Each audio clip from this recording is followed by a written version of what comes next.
Ал балалар, олай болса біз бүгін жаңа сабағымызды бастамас бұрын барлығымыз тақтаға назар аударып, тақтадағы бейне материалды бірге көріп тамашалап алайық.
Бүгінгі біздің сабағымыздың тақырыбы қандай болмақ?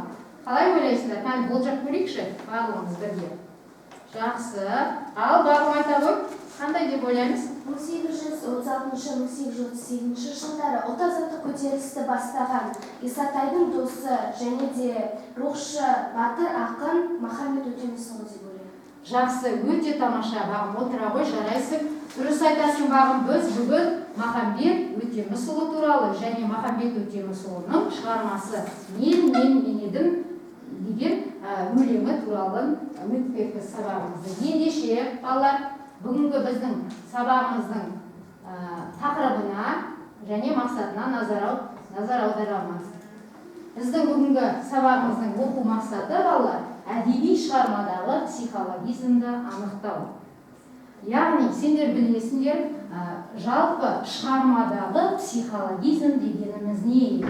Кім айтады балалар? Психологизм дегеніміз не еді? Әдеби шығармадағы психологизм.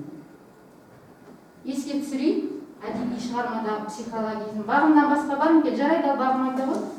Әдебиет яғни шығармадағы автордың және де кейіпкерлердің жаңағы ішкі толғаулары, ішкі сезімі. Жақсы балалар. Тағы да бағымға қоса кетейік. Ендеше әдеби шығармадағы жалпы психологизм дегеніміз автордың ішкі жан дүниесі екен. Ішкі ойы, ішіндегі сезімі. Жақсы. Енді өздеріңізге белгілі, бүгін біз жаңа айттық қой, Махамбет Өтемісұлының мен едім өлеңін өтеміз шығармасын. Енді өздеріңіз оқулықты ашасыздар, бәріміз оқулыққа қараймыз балалар. Сол оқулықтағы өлеңді мәнерлеп әуелі оқып танысып алайық өлеңмен. Кәне, кім дауыстап бізге өлеңді оқып береді? Ал сырым, оқи ғой. Мен арында жүргенде еңініп жүрген ер едім. Исатайдың барында екі талан бөр едім.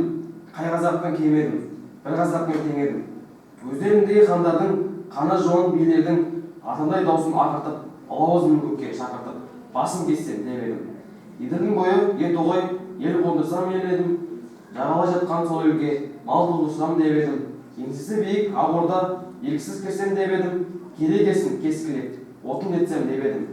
Тоғрылығын кескілеп, тоғым етсем деп едім. Хан сусыны сарып алып, сұраусыз ішсем деп едім. Ханның киген кіреуге үстіме кисем деп едім. Қане кидің көріктіңді қалыңсыз құштам деп едім. Тіне кидің төктіңді еділ көзін төңгетіп, күшіктей даусын қыңсытып, аш көзіндей белін бүгілтіп, еділ жанын түңілтіп, ат артына үгілтіп, артына салсам деп едім. Ой, жарайсың. Жақсы, тамаша, сырым ұғып. Ендеше балалар, бүгінгі сабағымыздың өлеңдегі, яғни шығармадағы бізге берген психологизмді бірге барлығымыз анықтап көрейік. Ол үшін тақтаға назар аударамыз, балалар. Енді сіздер қазір екі жақты күнделік әдісі арқылы оқулықта берілген шығармадан үзінділер ала отырып психологизмді анықтаймыз. Және мұнда балалар дескрипторға да баса назар аударып отырыңыздар. Жарай ма? Ендеше қазір топ болып бірге жұмыс жасаймыз. Әрқайсыларыңыз өздеріңіз үзінді аласыздар. Жаңағы өлеңнен, сол өлеңнен алған үзіндіден балалар психологизмді табасыздар. Психологизмді анықтап бересіздер, көрсетесіздер. Кеттік, ендеше балалар жұмыс жасаймыз. Барлығымыз топ болып.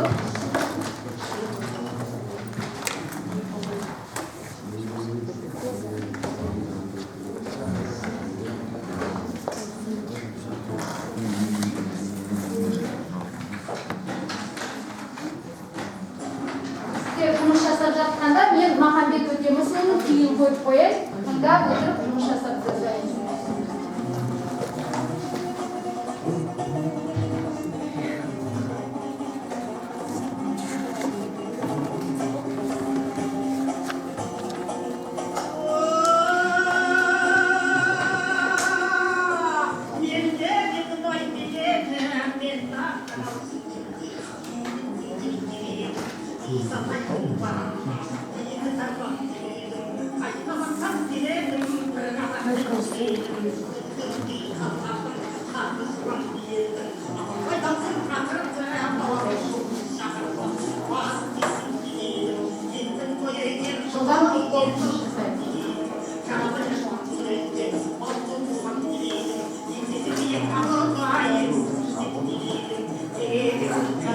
Психологизмді анықтаймыз.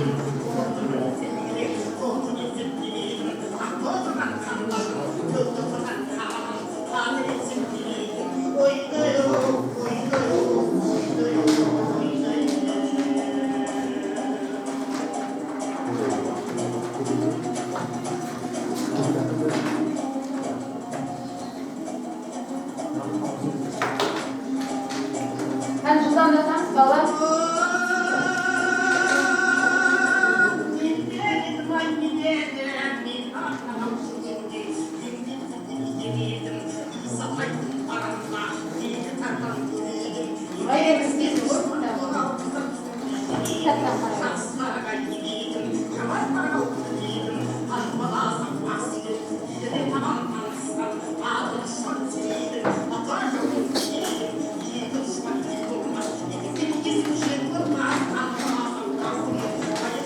Salt babalar, ben siz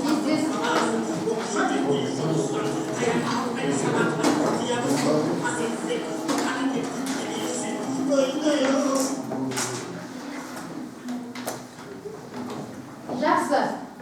Аяқтадық деп ойлаймыз. Барлық топ, ендеше қайтып бастайды. Бірінші, ал бастай қой. Бастай қойыңдар. Өлеңнен үзінді және психологизмді анықтадыңыздар. Топ болып солай оқи қойыңдар. Біз екі жақты күндегі әдісінде өлеңнен үзіндіні еділдің басы еттоғай ел қондырсам деп едім, жағалай жатқан сол елге мал толтырсам деп едім. Өлеңді үзінін алды. Және психологизмді анықтады. Оқи ғой, психологизмді қалай анықтадыңдар осы өлең жолынан? Тез-тез қыздар қолыңдар. Психологизмді анықтады. Яғни аңғарылады. Махамбет менен миледім тұлғауында қоныс мекеннен айырылып, жерсіз қалған елге ата мекенін қайтарып, жағалай жатқан сол елге мал толтыруды. Қара қазан сарбала қамышы қолға қару алып, күреске шығып, қара қазақ баласын хан ұлына теңгеруді мақсат еткенін бетіне жырлайды. Жақсы. Яғни ақынның ішкі жан дүниесі осы екен. Жарайсыңдар. Келесі топ. Ал Ақбота, қай өзіңдін алдыңда? Біз екі жақты күндері барысында тобымызбен бірлесе отырып, өлеңнен мынандай үзіндіні алдық. Тыңдаймыз, балалар. Мен нарында жүргенде. Еңіреп жүрген ер едім Исатайдың барында. Екі тарлан дұшпанға қызыл сырлы жебе едім, жақсыларға еп едім, жамандарға көп едім деген үзіндіні ала отырып, психологизмді былай анықтадық. Мен мақсаты анық, мұраты айқын, бойы нық болмас. Мен елдің бойы, ен тоғайға қондырсам деген асыл арман есі. Мен кескілеспей басылмайтын бір ағашқа биік батыр. Мен ойшыл дана, елі мен жері үшін мазалаған тұлға. Мен ғұмыры күйзеліспен, құсалықпен өткен жан деп психологизмді анықтадық. Жақсы, жарайсыңдар. Отыра ғой. Келесі. Жақсы. Сіздер қандай үзінді алдыңыздар? Екі жақты күндері, яғни өлеңнен үзінді психологизмді анықтау. Біз өлеңнен мен нарында жүргенде еңіреп жүрген ер едім. Исатайдың барында екі тарлан бүр едім, қай қазақтан кимедім. Бір қазақпен тең едім, өздеріңдей хандардың, қарны жуан билердің. Атадай дауысын ақыртып, лауазымын көкке шақырды. Басын кессем деп едім деген үзінді жолдарын алған болатынбыз. Яғни осыған психологизмді анықтау ретінде Махамбет өлеңдерінде мен сөзі жиі қолданылады. Ол рас. Ондағы меннің мәні ерекше. Бұл өлеңдегі меннің астарында мол сыр бар. Мағынасы терең. Мұндағы мен Махамбеттің бүкіл болмысы, Махамбеттің күрескерлік әлемі, және де Махамбеттің батырлық жүрегі. Осы мен ақылы, оның ісі күрескерлігі, ерлігі, елге деген махаббаты, елдің тәуелсіздігіне деген жауапкершілігі, дұшпанына деген ызакерлігі көрінеді деп біз өзіміздің психологизм анықтауда анықтаған боламыз. Тамаша, жарайсыңдар балалар. Жақсы, бүгінгі біз шығармадан ақын өлеңінен үзінді ала отырып, топ болып психологизмді жақсы анықтағансыңдар. Ендеше балалар, өзара бағалау жүргізейік, топтар арасында бір-бірімізді бағалайық. Қане, Жанерген, тұра ғой. Жақсы, ол үшін бізге 2 жұлдыз бір тілек қажет екен. Бүгінгі сабақта өзімнің 1 жұлдызымды бағымға бергім келіп тұр. Өйткені ол бүгін өлеңінен өзімді жақсы тауып, оған психологизмді анықтау жолында өте жақсы жұмыс жасады. Тамаша, қолдау көрсетме. Ала ғой. Келесі жұлдызыңызды Екінші жұлдызымды Ақботаға бергім келеді. Өйткені ол бүгін тапқырлықпен өзінің тобын жақсы алып шығалды. Тамаша, жарайсыздар, Ақботаға қошемет көрсетеміз. Тілекті кімге арнағымыз келеді? Мен Рамазанға бергім келіп тұр. Өйткені келесі сабақта да ол осылай жақсы жұмыс істеп, өзінің тобына жақсы жұмыс істеуге талпынады деген ойдамын. Жақсы, Рамазан, келесі жолы сабақта тобыңа қолдау көрсетесің деген оймен сізге тілек білдіріп отыр. Жарайсыңдар балалар.